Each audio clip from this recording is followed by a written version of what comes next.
Hello, everyone, and welcome back to the Whole Soul Podcast. Yay!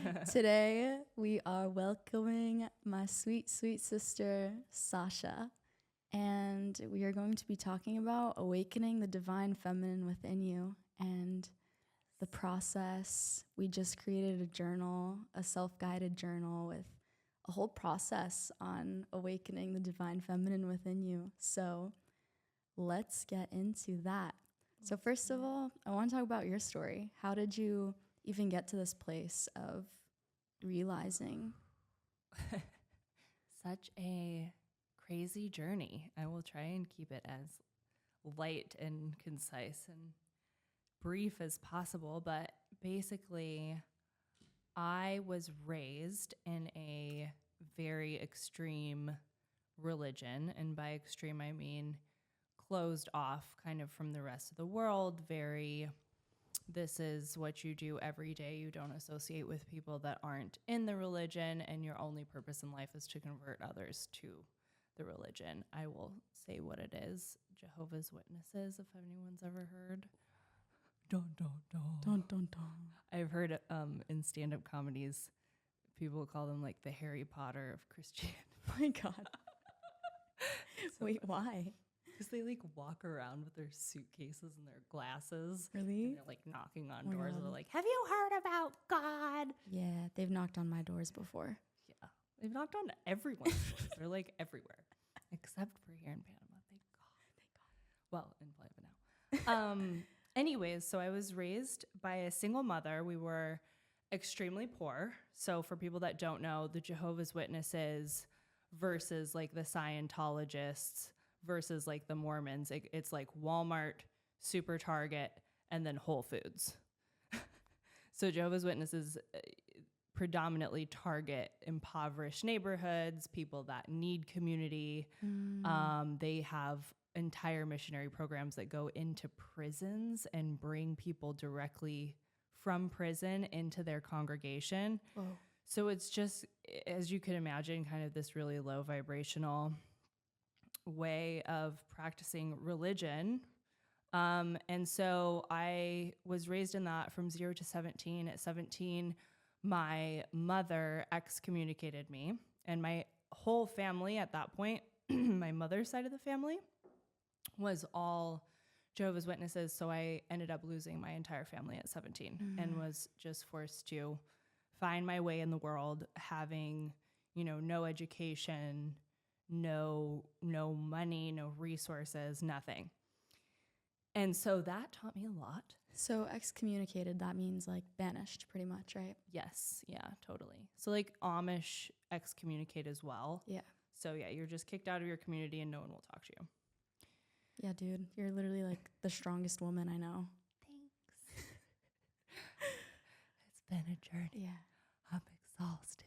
Yeah. So that left me with a lot of trauma, as you can imagine. Mm-hmm. So I had and still have trauma around money. I have and still have remnants of my depression, although I am so much better and more easily able to function and finding more and more joy and peace in my life every single day, which I'm very grateful for.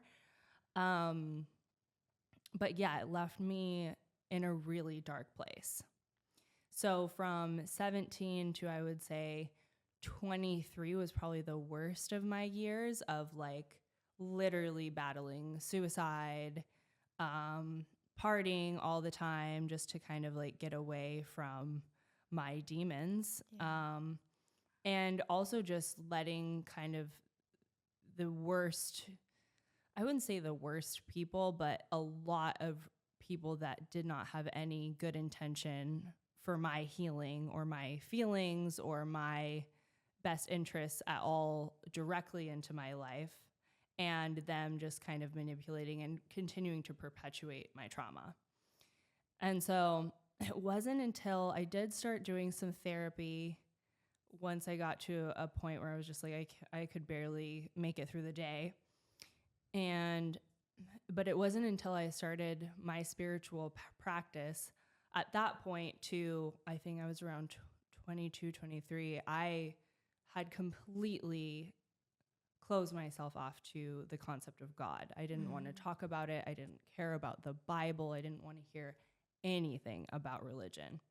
But when I encountered spirituality, I connected with it so hard because I needed healing, and I genuinely found so much healing in the spiritual world. However, now that I'm a little bit more aware and I've gone through my awakening and stuff, I do see how much religion kind of recreates itself in spirituality, which to me now is like, it's kind of almost like fun to like watch and kind of sit back and like critique. I don't find it nearly as triggering as I used to. So yeah, that's kind of the beginning of my spiritual path. Definitely started with microdosing mushrooms, and I participated in one peyote ceremony in Mexico, and reading a lot of Eckhart Tolle, a lot of Alan Watts. It's kind of the beginning, and it's just blossomed from there. That was like the very beginning, and now I'm like, it's like all new worlds are opening up. Yeah, wow. When you look back at those moments, they're like little seeds that were sprouted in the garden, and now they're just blossoming like these big flowers. Totally. Yeah. Wow. Totally. So yeah, I'm grateful for being here, making it to this point. Yeah, what a journey. What a journey. Yeah, dude. So like, how did you come across spirituality? Because I know for a lot of people that come out of like intense religion, spirituality is really triggering. Totally. I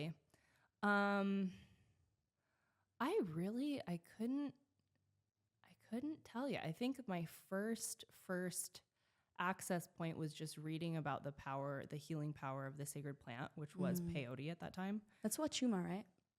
Yeah.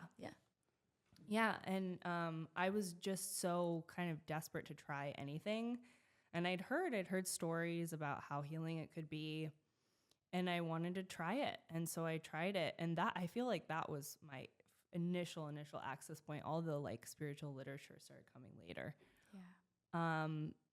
But yeah, being able to experience states of like, it's so funny how you don't even realize your body has been in a state of traumatized nervous system, out of whack, dysregulation for your like entire life, until I went into one of those ceremonies and was like, oh my God, is this what peace feels like? Yeah. Like, I've never felt this before.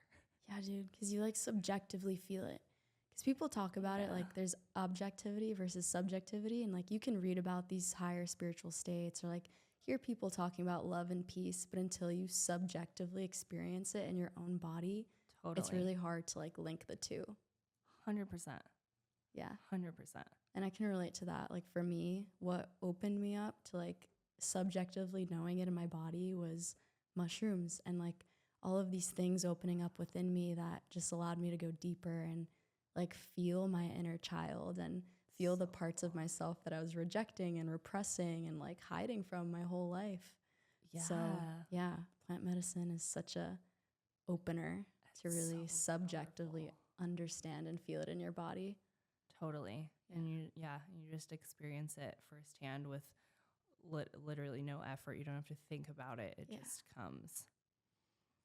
Yeah. And so after that, again, no one's really taught me much. I have really, because I think I was a victim to indoctrination, religious dogma, I have been so hard-headed about, I don't trust a guru. I don't even trust a life coach. Like, I will forge my own path. And so, yeah, I kind of began to figure out the process of feeling those states and then trying to recreate them while you're not on the medicine, which I believe is like the main part of the work that you want to do if you want to bring heaven on earth. Yeah, it's like the integration of it all. Totally, which is challenging, but also fun. It's kind of fun work. So yeah, and then I just started finding books and literature that was beginning to describe all of the experiences that I had while working with the medicine. And gradually I became more confident, more charismatic, more happy. I started having deeper relationships with people. Relationships have been like my biggest, in Kabbalah, they call it tikkun, like your soul baggage, what you like came here to like learn or correct or heal or whatever. And so obviously if I've had so many bad relationships within my family structure, in my adult life, relationships have always been so hard, whether it's best friends, whether it's romantic. I didn't understand why it was such a challenge for me to let people close to me and let people see who I am. And then I realized, oh, because you're not okay with who you are. Wow, that's a big eye opener. Totally. I also love what you said so much about not trusting anyone but yourself. And I think that's like the greatest wisdom, is trusting your own body and like knowing what's within you. For sure. It's a hard, like just developing a strong relationship with yourself and trusting yourself is a way out, I would say, of fearing everyone else and being afraid that people are trying to manipulate you or trying to get you to believe this for this reason or whatever. So yeah, I would say 2 years ago is when I really dived in hard every single day, writing to my inner child, reprogramming every belief that I had about myself, off the medicine every day, meditate, write I love you.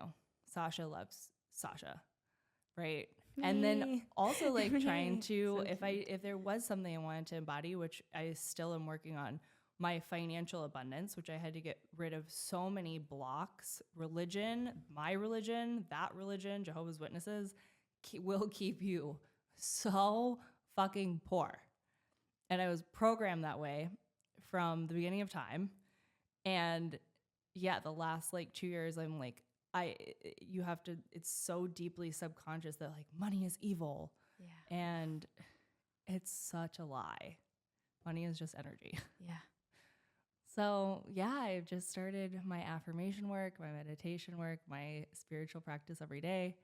And my life is just transforming faster than I can even express.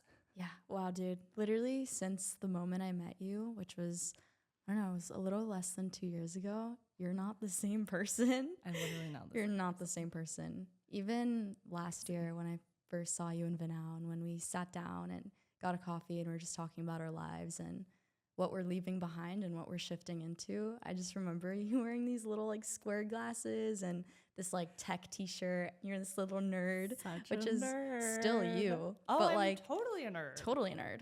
And it's so beautiful. But yeah, you're like more divine goddess embodied now. Oh my God. Thanks, girl. Yeah.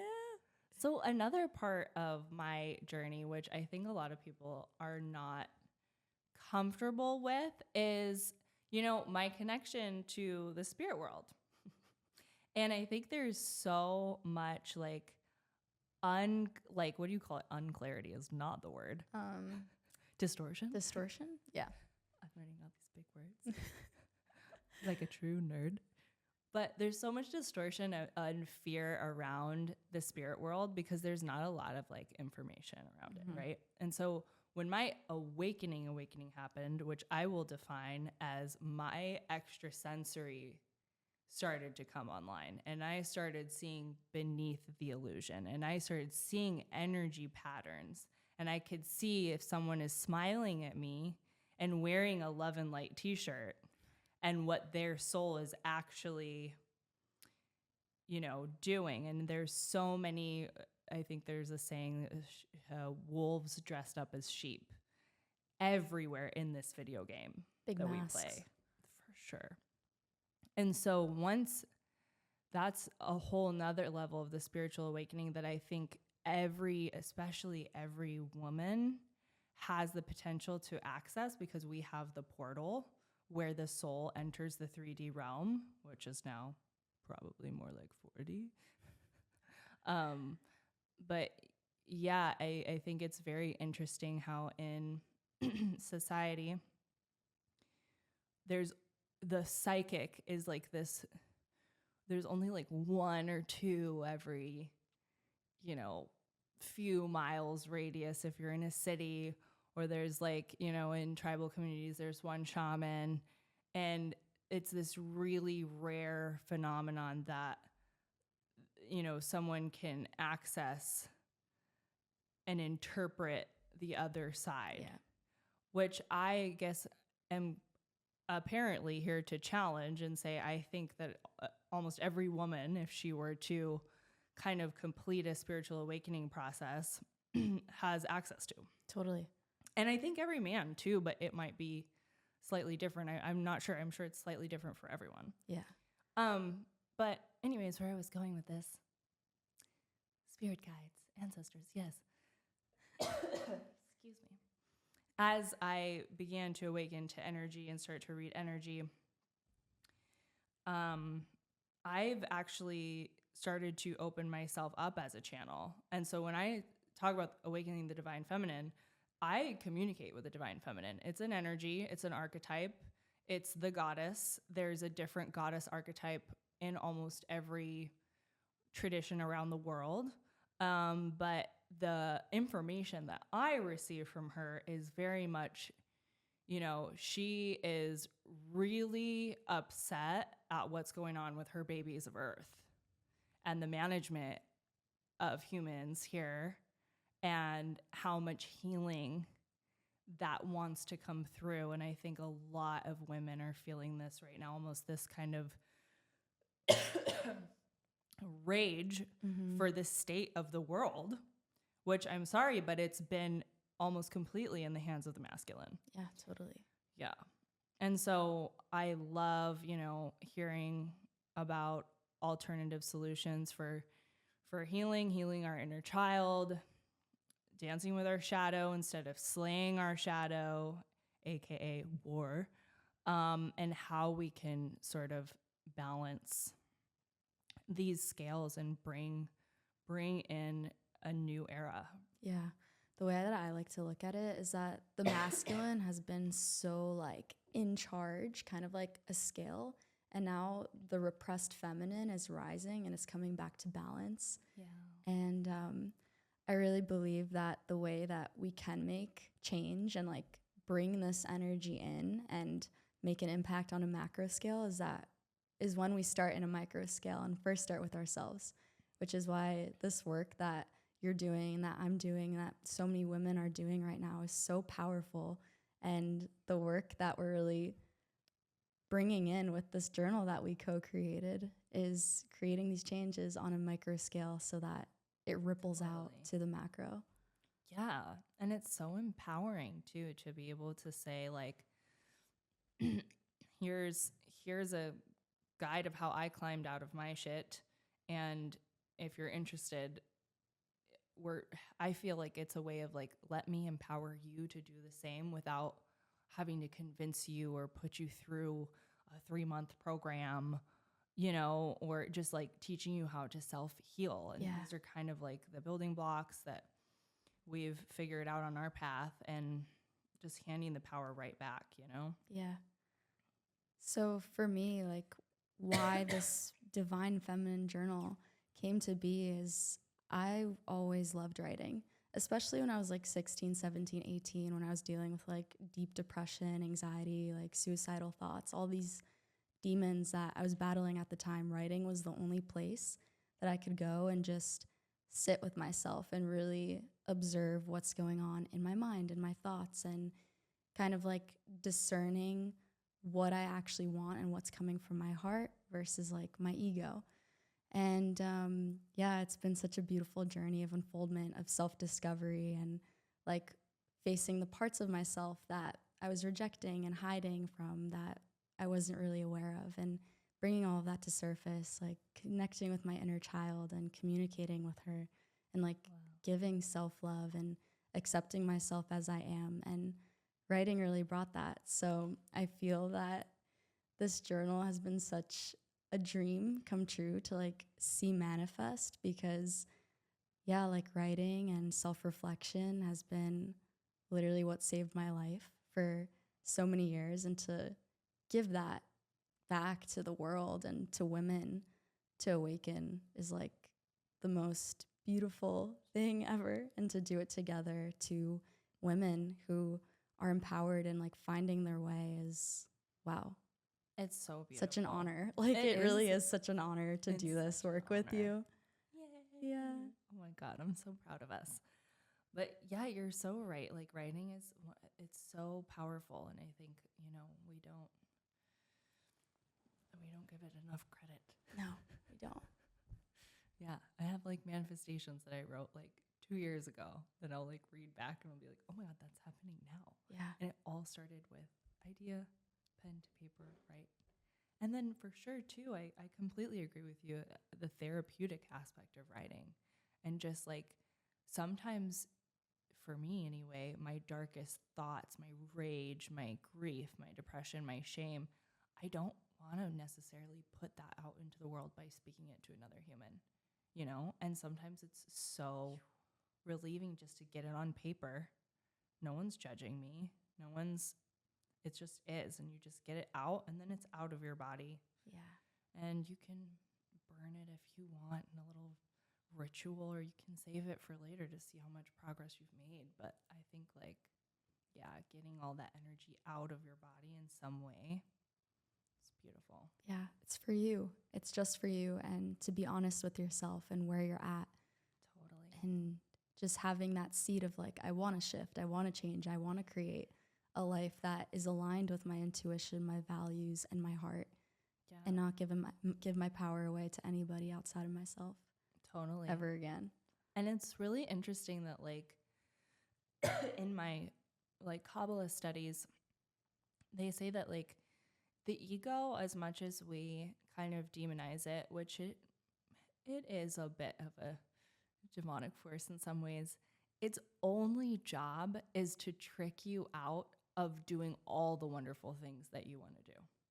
So if I want to be an entrepreneur and make money and use that money to heal this world and invest in cool new projects that are regenerative and green and whatever, right?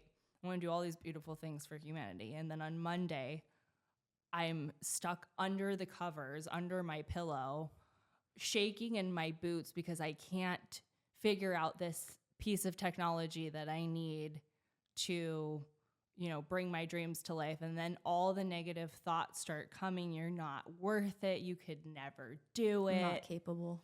I'm not. Exactly. Yeah. I'm not capable. And like, it's a daily, not daily, but I would say there's cycles of it for me that I get stuck in. And then I have to like wake up and be like, okay, ego, that you're just trying to trick me. Step aside. Like I can do anything. Hello. Yeah. It's all just like, it's just a trick. Yeah. I think so many people deal with that, even if they don't admit it, you know? Yeah. Oh, everyone does. Everyone does. Totally. So in intense. different ways. I'm sure it's like different for everyone, but for sure. That's how mine is. Babe, do you have some AC? I'm like dying. Yeah. So I don't turn it on for the podcast because you can like really hear it in the microphones. Oh, okay. But am I looking sweaty? Just tell me if I'm too sweaty. No, you're perfect. I feel you. I started feeling the sweat. I was like, ooh, not fun. I have water. Yeah. Well, let's get into the journal that we created. Yes. Like, wow, it's incredible. Better than I ever could have dreamed. Yeah, it's been such a journey. We started it last February. Yes. And a year now. It's been over a year. Wow. And I feel like there's been like ebbs and flows and so many edits. Holy shit. Big journey. But now that it's actually like ready to go and we're going to have it in the physical, like looking at it, it's like, wow. I'm so excited. I really believe this is going to be a game changer for a lot of people's process. I think it's going to shorten the amount of time for whoever resonates with it. It's going to shorten your time from where you were to where you want to be and just fast track your trajectory. Totally. I believe it. I believe it too. 100%. literally last year when we sat at Kaleos and you were leaving your social media job and we were talking about entrepreneurship and just what we want to create, we literally sat and brainstormed like, okay, like, how are we going to do this? The first step is grounding and connecting to the present moment with where I'm at, being honest with myself and connecting to the earth. And that is step one. Because if you're not grounded, then, you know, it's going to be hard to get anywhere. You got to start at your root chakra. Totally. On an energetic level. Agreed. So for those of you that don't know, there are 7 energetic centers starting from your root, going to your sacral, to your solar plexus, your heart, your throat, your third eye, and your crown. And manifestation starts at your root chakra, because if you start working on your upper chakras first, then it's not going to be sustainable because you got some work to do in your lower chakras. And the energy flow goes from down, up, down. So really creating your sense of self in your root chakra is the first step that we take you through in the journal. And totally. Yeah, it's super important. I would say too that the root chakra for me personally has probably been one of my most needed to work on. That sounds weird, but yeah, I've had, because I grew up in such an unstable environment, I have had to put so much intentionality into the root chakra, what it represents, the memories that I've been holding. So if you don't know, also, Joe Dispenza is someone that I love his work, and he talks about the different brains that the body has too, and he's likening these energy centers or chakras to different brains, and they're information centers. So if you have a lot of childhood instability, trauma, I was poor, my mom filed for bankruptcy when I was 7, all of that is being stored in my root chakra, and it's continuing to manifest instability for me. Instability. We had to take a pause, but we're back. We're back. So yeah, I think where I left off was like the root chakra and just creating stability within myself. The more you can do that, I'm feeling more stable. I'm creating a more stable reality, and that's what's mirroring back to me. And for those that haven't done, any work with the sacred plant, when you go into an experience like ayahuasca or a high dosage of mushrooms, you'll see what I'm talking about information being stored in your body. And this might sound crazy, but I really don't care anymore. I'm just going to lay it all out there. But I'm here to affirm because we both experienced ayahuasca. So totally. Yeah. So there's so much we don't know about, that realm and this system and the kind of mystical world of what's going on inside of us. But I do think that the more of us that are doing and experimenting and pioneering kind of these frontiers are bringing back some really interesting stuff. And yeah, the last mushroom ceremony that I had, I felt pain in my stomach, and everyone's just like, oh, mushrooms just make your stomach hurt. And I'm for sure, absolutely. True. But in this particular instance, I went in with my awareness to my stomach while I'm on mushrooms, and I found conversations stored in my stomach that I had never dealt with. Whoa. Between my family members. Wow, that's and deep. Once I brought them, then they started like simulating in my reality. I'm having these conversations with my friends. It was something about, avoiding feelings or avoiding something or whatever. I cured my stomach ache. Wow. My stomach stopped hurting. Same thing with my ayahuasca ceremony. I felt sick. Okay, everyone says, you're supposed to feel sick on ayahuasca. You're going to be purging the whole entire time. I found it to be true that I started feeling sick. I started to pinpoint where is the pain coming from in my body. I went into my heart, bunch of memories of me and my mom and the grief and the pain, purged that out, and 3 new seeds were planted in my heart by Mama Ayahuasca, and I had a really enjoyable rest of my trip. So yeah, I mean, it's miraculous. It's pretty cool. It's pretty miraculous. I'm very grateful. Thank you, Mama Ayahuasca. Yeah, truly. Wow. But yeah, I just hope that we can shorten people's suffering process. I do think that pain is a part of this life, but I don't think we have to be stuck in just,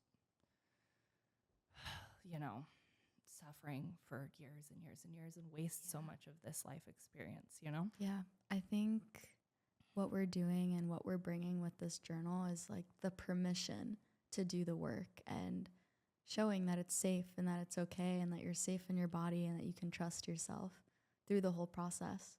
Totally. While you shorten the process of it, because it could be a long journey if you don't have guidance or, or kind of like a blueprint. Totally. 100%. Yeah. But yeah, so that's what our journal is structured, like you were saying, connecting to the present moment, trying to just get present on what is going on in your reality without any judgment, shame, grief. It may bring up all of those feelings, and then we have a bunch of prompts and meditations and beautiful sounds to help you release those feelings. But yeah, starting there and then taking you through a journey of exploring your chakras, what's going on in my root, what's going on in my sacral. We've put Solfeggio frequencies, which are these magical sounds that it goes beyond my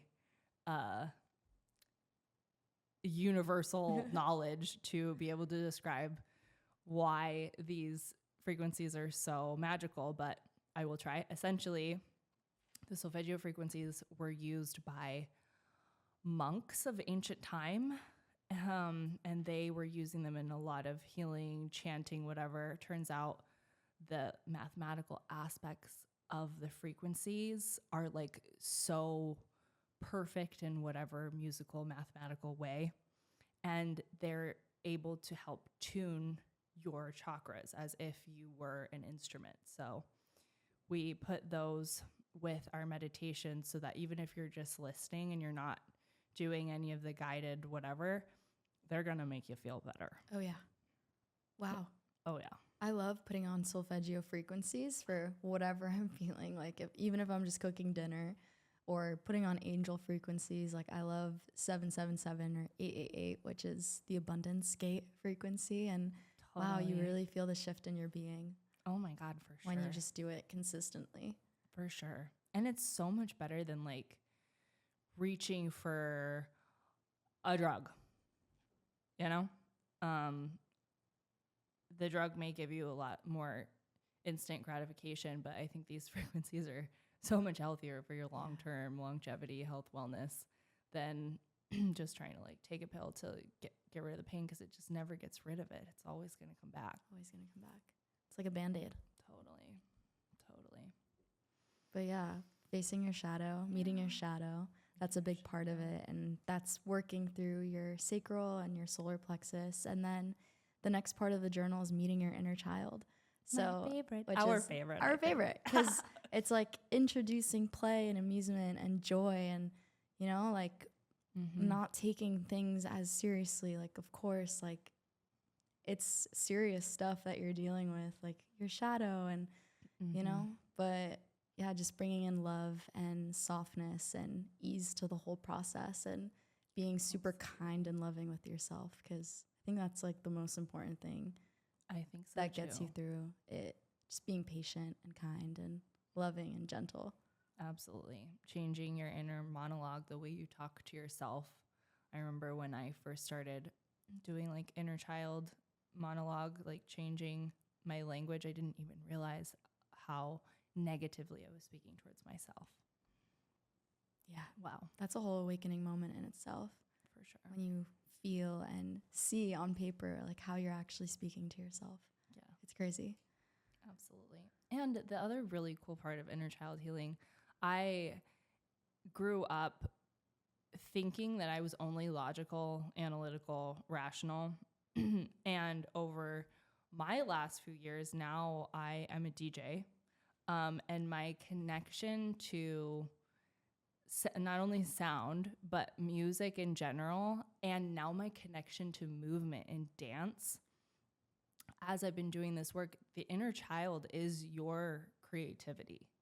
And so every great artist who's ever lived, this is a broad statement, but they've probably been pretty connected to their inner child, because it has to start somewhere where you're just like, I'm just going to throw paint on the wall, or I'm just going to try this thing because it feels good. And the more that you do this thing because it feels good to your inner child, you can go far with that, and you can develop that, and you can become whatever kind of artist it calls to you. But yeah, I was definitely operating on the false belief that I could only be logical, analytical, because I just didn't get the creative gift. And it's like bullshit. We're all so creative. It's just I kind of cut myself off to that part. Wow, that's so beautiful. It's your little inner artist. We all have that inner artist within.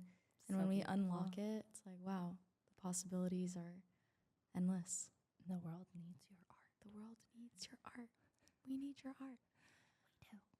And then, yeah, like once we go through that process of healing our inner child and tapping into our inner child, we manifest the life of our dreams. Once we do all this groundwork, once we set the foundation in our root chakra and work our way up through the energy centers, we open ourselves up to the infinite, whatever we want to call in, whatever is coming from a heart-centered, heart-led place, intuition-based place, we can create that life for ourselves. For sure. They say when you open the heart, that's your magnet. It's your most powerful magnet for your truest desires. Yeah. And again, the ego is just trying to trick you out of accessing it. It does not want you to be that powerful. Amen. And it's so beautiful. Like, I'm just having this realization now, like, we're a living testimony of this journal, because we've been doing this work for like however many years or a long time. And here we are in a podcast. We just created this freaking journal. You're DJing, you're doing your art. Like, wow, we're doing the things that we love and living it. And we live in this amazing beach town. Oh my God. It's insane. We have the best friends. I can't believe that life is the way that it is. Sometimes it seems too good to be true, but totally. Like I tell myself, like, I created this. This is what I've wanted. I've been calling this in, and I've been doing the work to unblock myself and allow for this to come into my life. Absolutely. And it's happening. And it's so beautiful. I'm so grateful every day. But that brings up something else too for me. I've gotten a lot as I kind of graduate to these higher levels of creating my reality, whatever. I think there's something to be said too for the spiritual community that's kind of, I've felt a lot of, how do you even say this? A lot of like pushback or almost judgment if I am having a bad day. If I am going through darker emotions, there's always that one person that says, well, you created this. Ooh, the gaslighting. It's literal gaslighting. Yeah. And then they continue to sort of shame me into feeling worse about myself because I created my negative reality that I'm experiencing. And I would just like to say, fuck off to all of those people. You are clearly not a healer. That's toxic positivity. It's also just so unhelpful. It's not. Like, it's just so unhelpful. It doesn't help anyone get to go move through those negative emotions and get back to a positive state, which I will say everyone is ascending and descending, ascending and descending, ascending and descending. Over time, hopefully your stock that is you and your timeline is going to be a nice Bitcoin slope of positive growth. But no one gets out of the negative polarity. I don't think ever. I think we'll graduate to higher levels of existence and of awareness and of whatever, but there's always going to be times of feeling low. Totally. And so, yeah, I am just here to say I am not the gaslighter at the table who's like, well, you created this, so fuck you.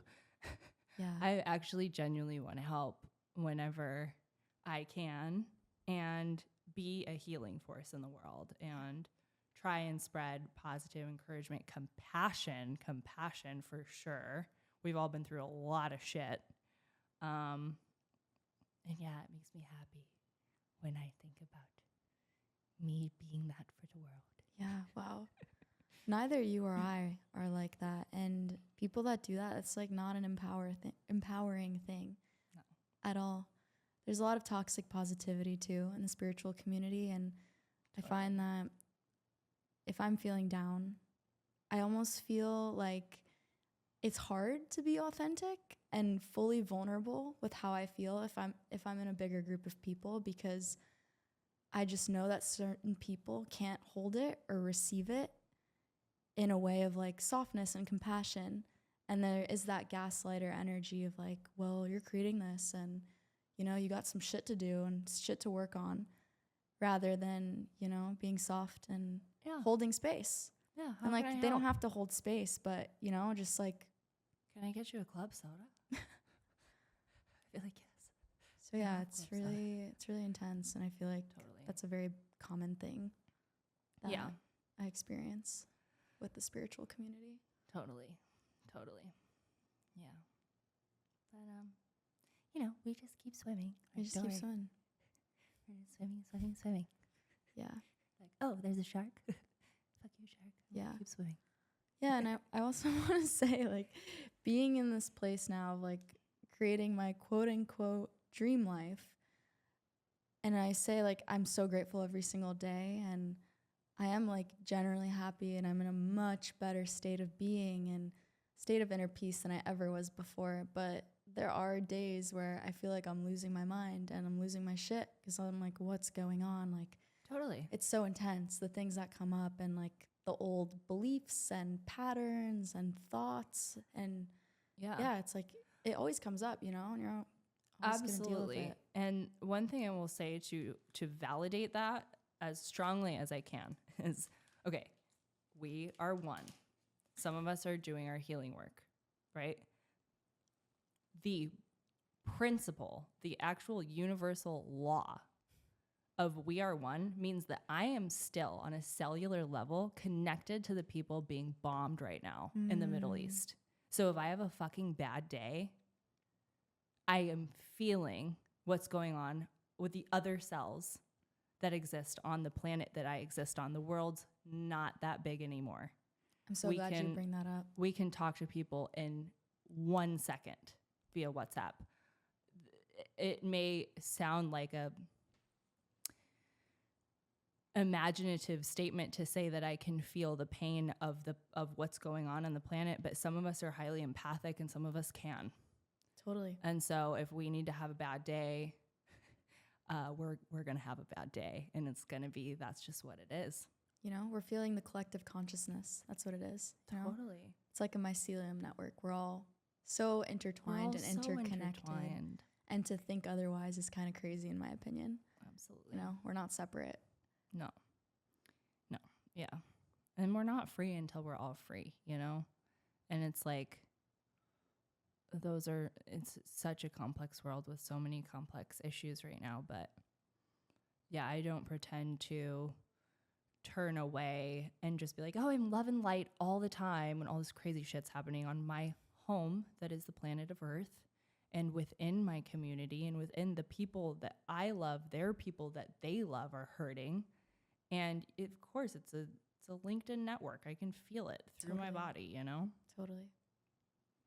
Yeah. Amen. And this is why we have our angel frequencies. Yeah. To get us through the hard days. Yeah. This is why we got each other, community. Totally. This journal, this work that we're doing. And empowering ourselves from within, awakening the divine within ourselves and rippling that energy and frequency throughout the whole world. Absolutely. Yeah. Absolutely. Yeah. Well, is there anything else about our journal that you can think of that is amazing and spectacular that people need to know about? Oh my God. Sam. Our graphic designer, dear friend, sister. Wow. Incredible artist. I am incredible artist blown. and incredible person. Incredible She has human. the most amazing story Wow. and experiences with her process. Oh my God. Wow. Yeah, and She's I think been such an inspiration. that's why it's been such a like beautiful honor to work with her, because she gets it, you know, and it's her that's also a part of the journal, and it's so felt. And yeah, for anyone that wants to know, our bios are on the Aloha website. Yes, check out our website. Well, yes, our website, aloha369.com. Go under the journal section and you can read a bit about each of our stories and our bios. And we're going to get that order link up there. And you can order our journal on Amazon. If anyone that's listening would like to try it pretty much risk-free, we are offering a 75% discount for the first 100 emails that we receive, just so we can get this out into the world and get some honest feedback. So yeah, 75% off would make it like something like $10. So yeah, check it out. Why not? Yeah. Oh, there's QR codes too within the section, so you can just easily scan the QR code. Takes you to the YouTube where the guided meditation is for each of the sections. So it's kind of like a meditation program mixed in with the journal. Yeah. Which is really cool. Oh, yeah, that's super dope. And I'm so easy. happy that was integrated. And yeah, use the journal as your best friend. Take it around with you. Go to the park, light a candle by your bed at night, and just go within. Like, make yourself comfy, make yourself at home. And yeah, I'm excited to go through the journal too once we have the actual physical copy. Oh my God, me too. It's coming. He's coming. Week and a half. Yay. Well, I'm so happy that we got to do this finally. Me I feel like this too. podcast has been pending for like months. So long. Yeah. Wow. And we will do many more. Yes, we will. But yay, I love If anyone you. has any questions, they can email me or email Claudia. Yeah. We'll put everything in the show notes. But yeah, thank you guys for watching. I love you for coming. Thank you, sister. And this is awesome. see you soon. See you soon. See you soon. Bye, guys. Bye bye. Logging off.